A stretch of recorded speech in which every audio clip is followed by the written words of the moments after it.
तो देखिए 2018 में लंदन में भारत की बात प्रोग्राम हुआ था और इसमें प्रधानमंत्री नरेंद्र मोदी ने लगातार काम करने के बावजूद थकान महसूस न होने वाले सवाल पर कहा था, शरीर तो थकता है लेकिन उसी वक्त अपनों की खबर आती है और वो निकल पड़ते हैं। 6 साल बाद फिर प्रधानमंत्री की ऊर्जा उसी तरीके से बरकरार है। प्रधानमंत्री नरेंद्र मोदी 10 दिन के तूफानी दौरे पर रहेंगे। 12 राज्यों को कवर किया जाएगा। 30 से ज्यादा रैलियां करेंगी। चुनाव की तारीखों के ऐलान से पहले प्रधानमंत्री के इन दौरों के मायने क्या हैं और इन्हें बीजेपी के मिशन 400 प्लस के लिए सबसे अहम क्यों माना जा रहा है, समझने के लिए यह रिपोर्ट देखें। एनडीए को 400 पार ले जाना है। बीजेपी को 370 सीटें जितवानी हैं। पिछले कुछ महीनों के दौरान अपनी करीब हर रैली में प्रधानमंत्री मोदी बीजेपी के करोड़ों कार्यकर्ताओं को यही संदेश देते रहे हैं। अब की बार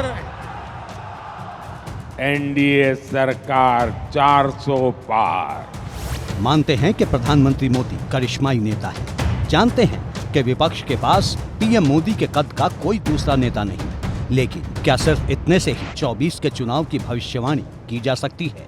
आखिर बीजेपी के पास ऐसी क्या रणनीति है जिससे 400 प्लस का कॉन्फिडेंस हाई हो चुका है? जवाब जानना चाहते हैं तो सुनिए। प्रधानमंत्री मोदी देश भर का दौरा करने वाले हैं। 10 दिन के दौरान 12 राज्यों में जाएंगे। इस दौरान 29 से ज्यादा कार्यक्रमों में हिस्सा लेंगे। इस दौरान रैलियां होंगी, रोड शो होंगे। यानी चुनाव के तारीखों के ऐलान से पहले प्रधानमंत्री मोदी देश भर का तूफानी दौरा करने वाले हैं, जिसकी शुरुआत चंद घंटे बाद ही हो रही है। 4 मार्च को प्रधानमंत्री तेलंगाना में होंगे। उसके बाद पीएम मोदी के तूफानी दौरे में तमिलनाडु, ओडिशा, पश्चिम बंगाल, बिहार, जम्मू और कश्मीर, असम, अरुणाचल प्रदेश, उत्तर प्रदेश, गुजरात, राजस्थान और दिल्ली तक शामिल हैं। इनमें कुछ को छोड़कर बाकी वो राज्य हैं जहां चुनाव में बीजेपी कमजोर कड़ी साबित होती रही है। 4 मार्च को प्रधानमंत्री तेलंगाना के आदिलाबाद में होंगे। कई प्रोजेक्ट का उद्घाटन करेंगे, जिसके बाद वे तमिलनाडु का रुख करेंगे। आदिलाबाद और चेन्नई दोनों जगह पीएम मोदी की रैली होगी। एक हफ्ते के दौरान प्रधानमंत्री नरेंद्र मोदी का ये दूसरा तमिलनाडु दौरा होगा। 2 महीने के दौरान प्रधानमंत्री 3 बार तमिलनाडु जा चुके हैं। सवाल ये है कि क्या 24 में साउथ की राजनीति बदलने वाली है? पिछले 1.5 महीने के दौरान प्रधानमंत्री देश के बड़े हिस्से का दौरा कर चुके हैं, लेकिन बीजेपी का फोकस खास तौर से दक्षिण के राज्यों पर है, जिसकी वजह भी है। केरल, तमिलनाडु, तेलंगाना और आंध्र प्रदेश में लोकसभा की कुल 118 सीटें हैं। बीजेपी के पास इनमें से सिर्फ 4 सीटें हैं जो तेलंगाना में मिली थीं। 2019 में बीजेपी को दक्षिण भारत से लोकसभा की करीब 30 सीटों पर जीत मिली थी, जिसमें अकेले कर्नाटक की 25 सीटें थीं। बीजेपी इस बार भी ये रिकॉर्ड बरकरार रखना चाहती है, इसीलिए तमिलनाडु पर फोकस कर रही है। यही वजह है कि प्रधानमंत्री लगातार दक्षिण के राज्यों का दौरा कर रहे हैं। पीएम मोदी 27 फरवरी को केरल और तमिलनाडु के दौरे पर गए थे। 1.5 महीने के दौरान पीएम मोदी का तमिलनाडु का ये दूसरा दौरा था। वहीं इस साल पीएम मोदी 3 बार केरल का दौरा कर चुके हैं। केरल में लोकसभा की 20 सीटें हैं, लेकिन सवाल है कि क्या बीजेपी 2024 के चुनाव में दक्षिण के पॉलिटिकल पासवर्ड को डिकोड कर सकती है? इस सवाल का जवाब तो चुनाव बाद ही मिलेगा। लेकिन प्रधानमंत्री मोदी कश्मीर से कन्याकुमारी और कच्छ से कामरूप तक का दौरा कर कोई कसर बाकी नहीं छोड़ना चाहते। यही वजह है कि तमिलनाडु के बाद प्रधानमंत्री ओडिशा जाएंगे। ओडिशा के चांडीखोल में रैली के साथ कई प्रोजेक्ट का उद्घाटन करेंगे। 5 मार्च को ही प्रधानमंत्री कोलकाता पहुंचेंगे। 6 मार्च को कोलकाता में कई प्रोजेक्ट का शिलान्यास और उद्घाटन करेंगे। उसी दिन 12/7 में पीएम मोदी की रैली होगी। 6 मार्च को ही पीएम मोदी की बिहार के बेतिया में भी रैली होनी है। इसके अगले दिन यानी 7 मार्च को प्रधानमंत्री जम्मू कश्मीर में होंगे। श्रीनगर के बख्शी स्टेडियम में प्रधानमंत्री की पब्लिक मीटिंग होगी। इसके साथ ही प्रधानमंत्री का असम और अरुणाचल प्रदेश का दौरा भी है। असम के जोरहाट में प्रधानमंत्री अहोम साम्राज्य के महान सेनापति लाचित बोरफुकन की प्रतिमा का अनावरण करेंगे। इसके अगले दिन यूपी और फिर गुजरात का दौरा करेंगे। वैसे अगर देखा जाए बीजेपी की 195 उम्मीदवारों वाली लिस्ट में कई सरप्राइज हैं। खासतौर दिल्ली में 5 में से 4 नए चेहरों को टिकट दिया गया है, जिसमें सबसे ज्यादा चर्चा जिस नाम की हो रही है वो है बांसुरी स्वराज।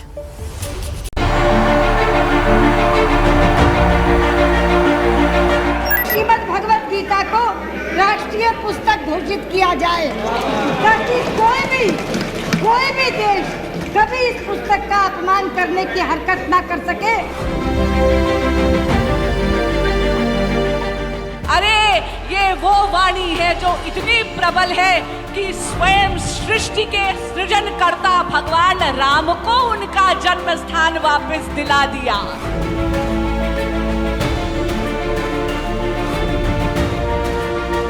हम सांप्रदायिक हैं क्योंकि हम राष्ट्रीय ध्वज के सम्मान के लिए लड़ते हैं। हम सांप्रदायिक हैं क्योंकि हम धारा 370 को समाप्त करने की मांग करते हैं।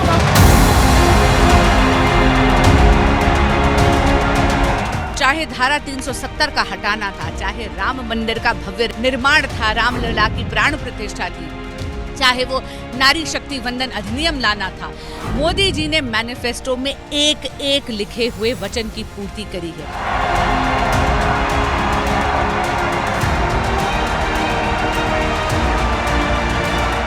आलोचना से विचलित हुए बिना अपने ध्येय पथ पर कैसे बढ़ा जा सकता है, ये कोई नरेंद्र भाई से सीखे।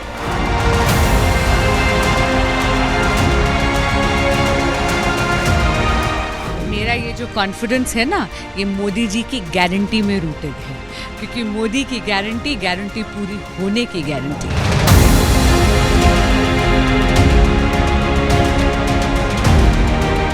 जिस मर्यादा और संयम से राजनीति की है, वो तपस्या जैसी चीज होती है। तपस्या जैसी एक तिल भर दाग नहीं लगा मेरे दामन पे।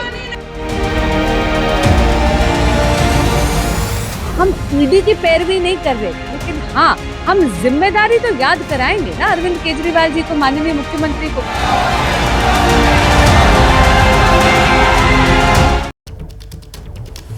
दिल्ली की 7 सीटों पर कांग्रेस आम आदमी पार्टी चुनाव लड़ रही है।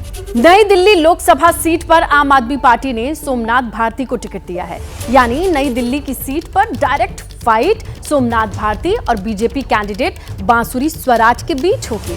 और इस कांटे की लड़ाई में बांसुरी अकेली नहीं है। मां की विरासत, मोदी फैक्टर बांसुरी के साथ है। नई दिल्ली, सुश्री बांसुरी स्वराज। यूं तो बीजेपी की पहली लिस्ट में ज्यादातर सांसदों को फिर से मौका दिया गया है, लेकिन इस नाम ने सबको चौंकाया। नई दिल्ली सीट से मौजूदा सांसद और केंद्रीय राज्य मंत्री मीनाक्षी लेखी का टिकट काटकर बीजेपी ने बांसुरी स्वराज को टिकट दिया, उस सीट से जहां से कभी अटल और आडवाणी सांसद चुने गए थे। टिकट का ऐलान होने के कुछ ही मिनट बाद एबीपी न्यूज से बांसुरी ने अपने मन की बात कही। ये देख लीजिएगा कि रिपोर्ट कार्ड 7-0 को होगा। दिल्ली की जनता 7 की 7 सीटें भारतीय जनता पार्टी की झोली में डालेगी। माँ जहाँ पर भी हैं, उनका आशीर्वाद मुझ पर बरस रहा है, शायद मेरी बलाइयाँ भी ले रही हूँ। मां सुषमा स्वराज जैसी ही भाषा पर पकड़। पहले तो ये उपलब्धि नहीं है, दायित्व है, कर्तव्य है, जिसको पूरी कर्तव्य निष्ठा से निभाना है। मां सुषमा स्वराज जैसा ही आत्मविश्वास।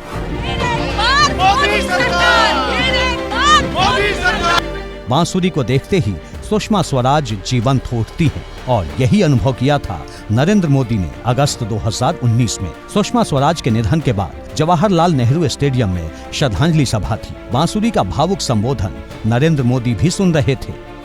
जीवन के भीषण से भीषण संग्राम में भी मेरी मां संयमित थी, अनुशासित थी, मर्यादित थी।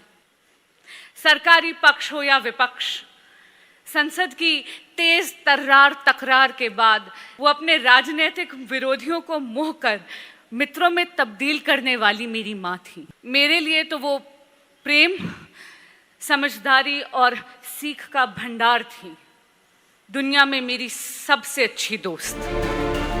और जब नरेंद्र मोदी मंच पर बोलने के लिए आए, तब उन्होंने बांसुरी के बारे में एक बड़ी बात कही थी। ऐसा लग रहा था मानो मोदी ने उसी दिन तय कर लिया था कि बीजेपी को ऐसी दमदार नेत्री की जरूरत है। सुनिए नरेंद्र मोदी का करीब 5 साल पुराना वो संबोधन जो बांसुरी के टिकट मिलने के बाद वायरल हो रहा है।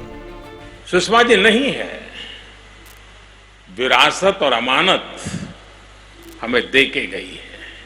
सुषमा जी की जो ताकत थी, उसकी कुछ झलक मैंने बांसुरी में अनुभव की। जिस प्रकार से सुषमा जी गई, उस पल को संभालना बहुत मुश्किल काम मैं मानता हूं, लेकिन अपने पिता को भी संभालना, परिस्थिति को भी संभालना, बांसुरी का जो धैर्य और मैच्योरिटी का मैंने दर्शन किया, सुषमा जी का एक लघु स्वरूप, मैं उस बेटी को बहुत आशीर्वाद देता हूं। बांसुरी की राजनीतिक पारी का आगाज पिछले साल मार्च महीने में हो गया था, जब दिल्ली बीजेपी ने उन्हें विधि प्रकोष्ठ का प्रदेश सह संयोजक बनाया था। लेकिन इस बार बांसुरी पर पार्टी ने भरोसा भी बढ़ाया है और पार्टी में बांसुरी का कद भी बढ़ा है। जगत गुरु रामभद्राचार्य भी बांसुरी के प्रशंसक हैं। बांसुरी को टिकट मिलने से पहले ही रामभद्राचार्य ने सियासत में बांसुरी को कामयाबी का आशीर्वाद दिया था। और मैं आशीर्वाद देता हूं कि बांसुरी भारतीय राजनीति में बांसुरी की भांति ही भारत माता का मन मोहती हुई उच्च शिखर पर पहुंचे। मेरा मंगलमय आशीर्वाद। बेहद कम लोगों को ही ऐसा मौका नसीब होता है जब वो अपने मां की आखिरी इच्छा पूरी कर पाएं। बांसुरी उन्हीं खुशनसीबों में से एक हैं। बात 2019 की है, जब इंटरनेशनल कोर्ट ऑफ जस्टिस में वरिष्ठ वकील और पूर्व सॉलिसिटर जनरल हरीश साल्वे कुलभूषण जाधव का केस लड़ रहे थे। अपनी मौत से चंद घंटे पहले सुषमा स्वराज ने हरीश साल्वे को फोन कर कहा था कि घर आओ और अपनी 1 रुपए की फीस ले जाओ। 1 रुपए इसलिए क्योंकि कुलभूषण जाधव का केस लड़ने के लिए साल्वे ने सिर्फ 1 रुपए की फीस ली थी। सुषमा स्वराज के निधन के बाद बांसुरी हरीश साल्वे से मिली और उन्हें वो 1 रुपया दिया, जिसका वादा मां ने किया था। वैसे देखा जाए तो भारतीय जनता पार्टी ने अपने लिए 370 और एनडीए के लिए 400 प्लस लोकसभा सीट जीतने का टारगेट रखा है और यही वजह है कि तमाम मुलाकातों और बैठकों में ये मंथन के बाद पहली लिस्ट को जारी किया गया। दिल्ली में 5 उम्मीदवारों में से 4 चौंकाने वाले नए नाम जुड़ते हैं। सवाल ये है कि दिग्गजों के बजाय नए चेहरों पर दांव लगाने के पीछे वजह क्या रही होगी। इस जवाब को अगर आप ढूंढना चाहते हैं तो इस रिपोर्ट को गौर से देखिएगा।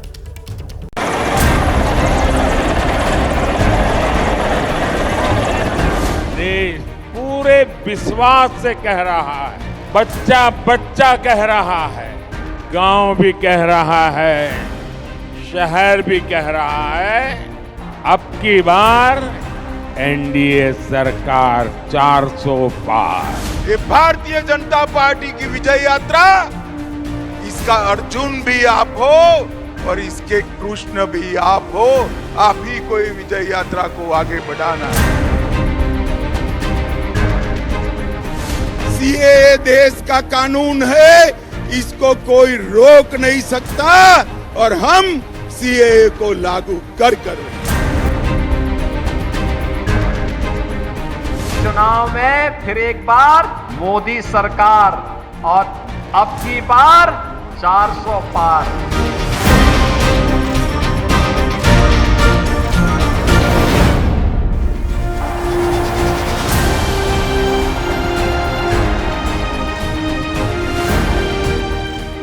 नारों का, जयकारों का ऐसा ही शोर होगा, हर ओर होगा।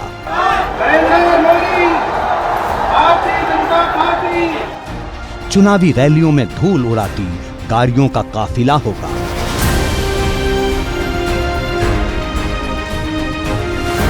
तो आकाश की बुलंदियों पर नेताजी के उड़ते हेलीकॉप्टर होंगे।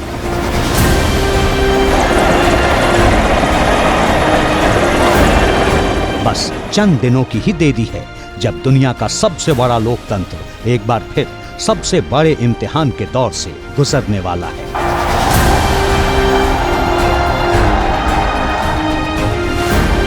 अब इंद्रप्रस्थ की गद्दी की बारी है, लेकिन 400 प्लस की ख्वाहिश वाली बीजेपी की कैसी तैयारी है?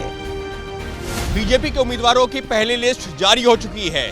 क्या तीसरी बार जीत यानी हैट्रिक का फॉर्मूला मिल गया है? यूपी से बंगाल और तमिलनाडु से तेलंगाना तक क्या बीजेपी ने सभी समीकरण साध लिए हैं? दिल्ली में टिकट क्यों कटे, यूपी में तजुर्बेकार नेताओं पर क्यों दांव आजमाया गया है? बंगाल में दीदी के सियासी दुर्ग में कैसे सेंध लगेगी और बिहार में इंडिया गठबंधन से कैसे होगा मुकाबला? पहली लिस्ट में बीजेपी ने कितना चौंकाया, क्या बताया, क्या मोदी का सरप्राइज अभी बाकी है? आज इन्हीं सवालों का जवाब टटोलेंगे। हर सीट पर बीजेपी का चुनावी पॉलिटिकल पासवर्ड डिकोड करेंगे। लेकिन पहले जान लीजिए, बीजेपी की पहली लिस्ट में 18 राज्यों के 195 उम्मीदवारों के नाम हैं। इन 195 नामों में से 115 पुराने उम्मीदवारों के टिकट बरकरार रखे गए हैं, यानी करीब 60% उम्मीदवारों को फिर से चुनाव मैदान में उतारा गया है। 195 में से 155 सीटें फिलहाल बीजेपी के पास हैं, यानी सिर्फ 20% मौजूदा सांसदों का टिकट ही काटा गया है। इनकी जगह नए चेहरों को मौका दिया गया है। इनमें से 4 तो दिल्ली से ही हैं। इनमें चांदनी चौक से प्रवीण खंडेलवाल, पश्चिमी दिल्ली से कमलजीत सहरावत, दक्षिणी दिल्ली से रामवीर सिंह बिधोरी और नई दिल्ली सीट पर बांसुरी स्वराज का नाम है। अब की बार 400 पर हम रिकॉर्ड मार्जिन से चांदनी चौक की सीट जीत रहे हैं। प्रधानमंत्री जी के नाम पर पूरी दिल्ली में 7 के 7 उम्मीदवारों को 70% से ज्यादा वोट मिलेंगे। मेरा ये जो कॉन्फिडेंस है ना, ये मोदी जी की गारंटी में रूटेड है, क्योंकि मोदी की गारंटी पूरी होने की गारंटी। नारी शक्ति वंदन जब पास हुआ था तो हमें था कि आगे आने वाले सालों में मिलेगा, लेकिन प्रधानमंत्री जी की सोच को उन्होंने इतनी जल्दी दिखा दिया।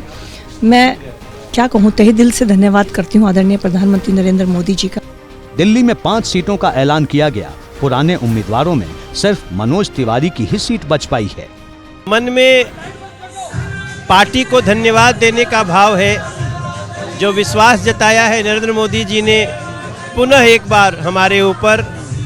हमारा ये 10 साल का जो परिश्रम है वो लग रहा है सकारात्मक दिशा में गया है, और हम पूरा विश्वास दिलाते हैं कि पार्टी ने जो विश्वास दिखाया है, हम इस विश्वास पर खरा उतरने का प्रयास करेंगे। ये तो बात सियासी है, लेकिन सवाल ये है कि दिल्ली की लिस्ट में पुराने नाम क्यों डिलीट किए गए। इनमें सबसे बड़ा नाम है डॉक्टर हर्षवर्धन का। हर्षवर्धन लगातार 2 बार से चांदनी चौक सीट से सांसद थे। इस बार उनकी जगह प्रवीण खंडेलवाल को टिकट दिया गया है। प्रवीण खंडेलवाल वैश्य जाति से आते हैं और चांदनी चौक में वैश्य वोटर निर्णायक हैं। लेकिन डॉक्टर हर्षवर्धन का टिकट क्यों काटा गया? कोरोना काल के दौरान केंद्रीय स्वास्थ्य मंत्री की जिम्मेदारी संभाल रहे थे डॉक्टर हर्षवर्धन। जानकारों के मुताबिक कोरोना काल के दौरान केंद्रीय स्वास्थ्य मंत्रालय का रोल जैसा होना चाहिए था वैसा दिखा नहीं। टिकट कटने के बाद डॉक्टर हर्षवर्धन ने राजनीति से संन्यास का ऐलान कर दिया है। कुछ ऐसा ही किस्सा दिल्ली के एक और दिग्गज रमेश बिधोरी का भी है। रमेश बिधोरी दक्षिणी दिल्ली से सांसद थे। इस बार रामवीर सिंह बिधोरी कैंडिडेट हैं। रामवीर सिंह बिधोरी भी गुर्जर समाज से ही आते हैं। दिल्ली विधानसभा में विपक्ष के नेता की भूमिका निभा रहे थे, लेकिन रमेश बिधोरी का टिकट क्यों काटा गया? बिधोरी ने टिकट कटने को पार्टी का फैसला बताया, लेकिन सवाल ये है कि टिकट कटा ही क्यों? रमेश बिधोरी अपने बयानों से चर्चा में रहे। पिछले साल एक मौजूदा सांसद के बारे में सदन के भीतर ही उनकी विवादित टिप्पणी से खूब बवाल हुआ था। रमेश बिधोरी के टिकट कटने की यही वजह मानी जा रही है। ठीक इसी तरह पश्चिमी दिल्ली से प्रवेश वर्मा को भी इस बार टिकट नहीं मिला। प्रवेश वर्मा की जगह कमलजीत सहरावत को उम्मीदवार बनाया गया। कमलजीत सहरावत 2 दशक से पॉलिटिक्स में हैं। दक्षिणी दिल्ली नगर निगम की मेयर रही हैं। एमसीडी में बीजेपी की सबसे अनुभवी पार्षदों में से एक हैं। पश्चिमी दिल्ली सीट पर पंजाबी और जाट वोटर्स का दबदबा है। कमलजीत सहरावत जाट समाज से ही आती हैं। वो पल शायद जिसका मैंने सपना भी नहीं लिया था।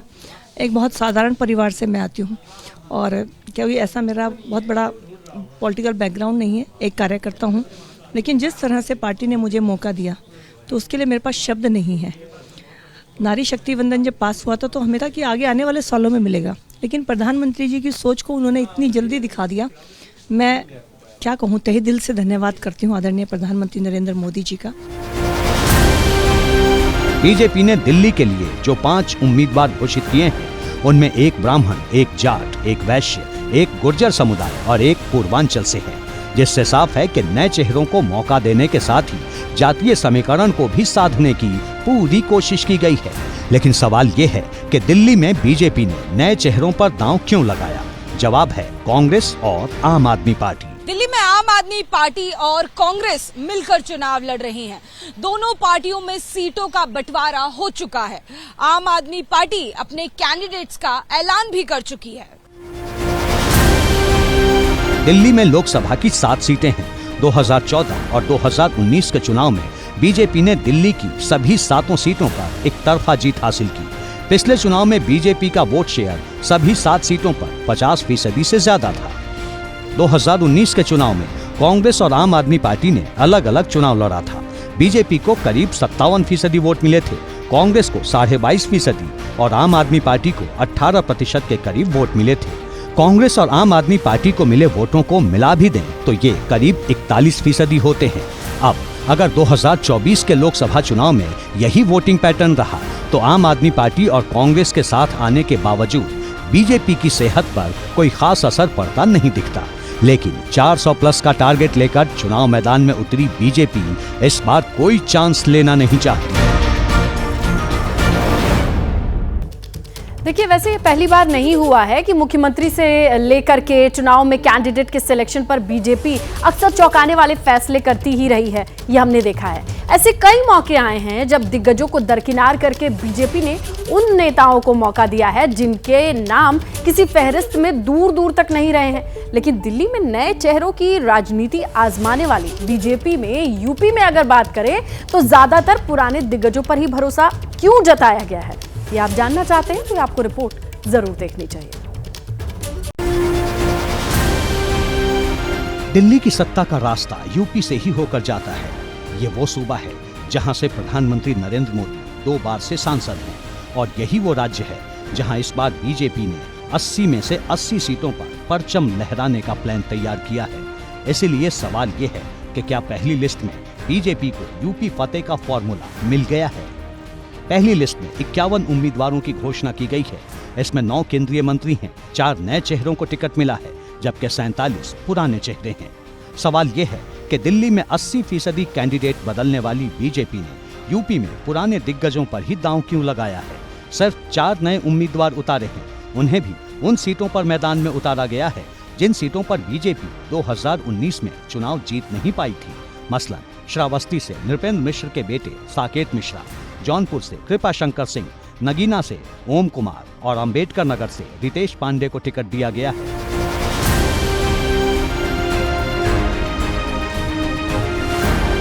खास बात यह है कि रितेश पांडे 25 फरवरी को ही बीजेपी में शामिल हुए थे।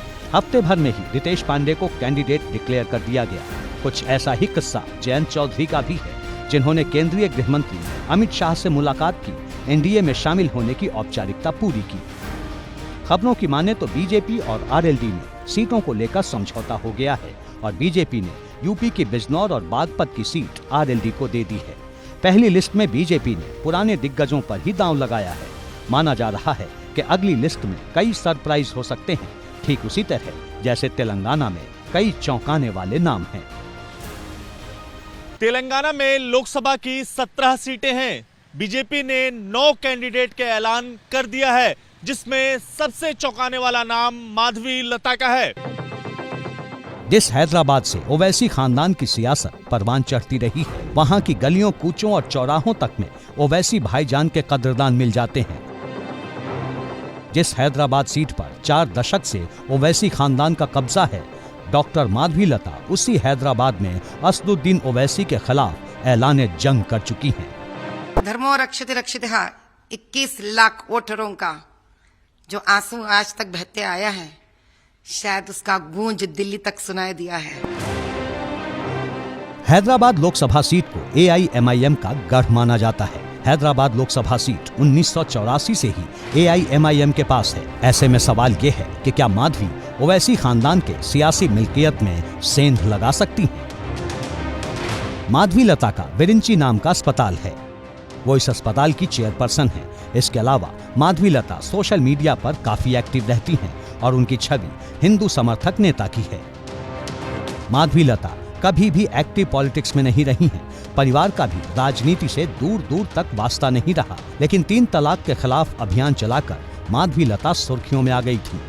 या मेरा नाम डिक्लेयर किया गया है, ये जीत मेरा सिर्फ नहीं है, ये जीत हमारे 21 लाख भाई बहने जो ओल्ड सिटी से है, उनका है, ये ऐलान उनका है ये। और जब ये आगे बढ़ेंगे, अपने हाथ का जो शस्त्र है उनके हाथ में वोट, और उसका जो जब वो इस्तेमाल करेंगे, तब हम सभी फिर से दिवाली का त्योहार मनाएंगे। दक्षिण में कर्नाटक के बाद तेलंगाना वो राज्य है जहां बीजेपी को सबसे ज्यादा उम्मीदें हैं, और इसकी वजह भी है। 2019 के लोकसभा चुनाव में राज्य की कुल 17 में से 4 सीटें जीती थी। तब पार्टी का वोट प्रतिशत 19.45% रहा था। 2024 में बीजेपी तेलंगाना में अपनी सीटों को डबल डिजिट में ले जाना चाहती है। यही वजह है कि हर तरह के समीकरण का पूरा ख्याल रखा गया है, जिसे बीबी पाटिल को मिले टिकट से समझा जा सकता है। 1 मार्च को बीबी पाटिल बीआरएस छोड़कर बीजेपी में शामिल हुए। 2 मार्च को बीबी पाटिल को बीजेपी ने जहीराबाद से उम्मीदवार बना दिया। बीबी पाटिल 2014 और 2019 में जहीराबाद सीट से सांसद रहे हैं, लिहाजा उन्हें उसी सीट से बीजेपी ने मैदान में उतारा है। बीजेपी की पहली लिस्ट में ऐसा ही एक चौंकाने वाला नाम अब्दुल सलाम का भी है। अब्दुल सलाम कालीकट यूनिवर्सिटी के पूर्व वाइस चांसलर हैं। 2021 के विधानसभा चुनाव में तिरूर सीट से चुनाव लड़ा था। नतीजों में तीसरे नंबर पर रहे थे। बीजेपी को एहसास है कि 400 पार का टारगेट पूरा करने के लिए हिंदी पट्टी के साथ ही दक्षिण के पॉलिटिकल पासवर्ड को भी डिकोड करना जरूरी है। यही वजह है कि पीएम मोदी लगातार दक्षिणी राज्यों का दौरा करते रहे हैं और अब एक बार फिर वहां जा रहे हैं।